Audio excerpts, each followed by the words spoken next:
Hello guys, कैसे हो आप सब। आज हम करने वाले हैं topic law of demand. Law of demand क्या बोलते हैं? The law of demand states that other things being equal the demand for a good extend with a decrease in price and vice versa. Other things being equal का क्या मतलब है कि जो consumer के टेस्ट एंड प्रेफरेंसेस होते हैं, उनके जो इनकम होते हैं, इनको कांस्टेंट मानते हुए कंज्यूमर किस चीज़ की डिमांड करता है? अगर किसी गुड्स का प्राइस कम है, अगर प्राइस कम है तो डिमांड क्या होगी? ज़्यादा। और प्राइस अगर ज़्यादा है तो डिमांड क्या होगी? कम। ये क्या चलता है? Vice versa.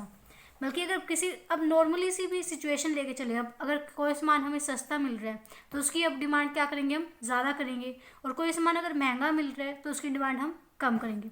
अगर इसके स्लोप की बात करें तो इसका डाउनवर्ड स्लोप होता है, क्योंकि इसमें इन्वर्स रिलेशन होता है। इन्वर्स रिलेशनशिप किसके बीच में होता है? प्राइस और क्वांटिटी के बीच में। अब आते हैं इसकी कुछ अजम्पशंस, वो क्या होती हैं?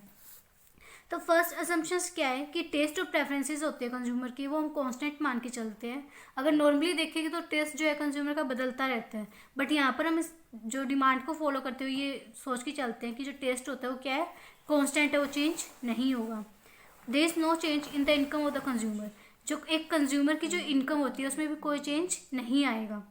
Price of the related goods do not change. जो सब्सिट्यूट गुड होते हैं या जो रिलेटेड गुड्स होते हैं उनके प्राइस में चेंज नहीं आएगा। Consumer do not expect any change in the price of the commodity in the near future. और ना ही फ्यूचर में उनकी प्राइस में कोई फर्क आएगा। अब नेक्स्ट है exceptions to the law of demand, कि ये जो लॉ ऑफ डिमांड है कहाँ फॉलो नहीं होते हैं। तो फर्स्ट है आर्टिकल्स ऑफ डिस्टिंक्शन।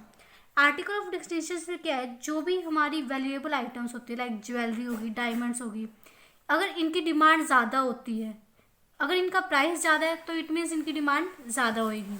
अगर इनकी प्राइस कम है, इनकी डिमांड कम होएगी। तो इसलिए होता है कि हम नॉर्मली हम सोच के चलते हैं अगर कि इनके प्राइस कम हो रहे हैं, इट मीन्स ये घटिया माल यूज़ कर रहे हैं शायद, या फिर इनमें कुछ मिलावट है। तो इसलिए ये बोला जाता है कि आर्टिकल ऑफ डिस्टिंक्शन में कि जो भी कॉस्टली आइटम होते हैं उनकी प्राइस ज़्यादा होने पे ही उनकी डिमांड बढ़ती है। सेकंड है इग्नोरेंस। कुछ इग्नोरेंस में ये आता है कि कंज्यूमर्स क्या है, कुछ ये फील करते हैं कि प्राइस कम है तो वर्थलेस होगा, कि वो शायद इतना अच्छा ना हो, तो इसलिए वो क्या कर देते हैं? उसको इग्नोर कर देते हैं, जिससे कि जो प्राइस कम होने पे भी डिमांड क्या हो जाती है? उस चीज़ की कम हो जाती है। थर्ड है गिवन गुड्स।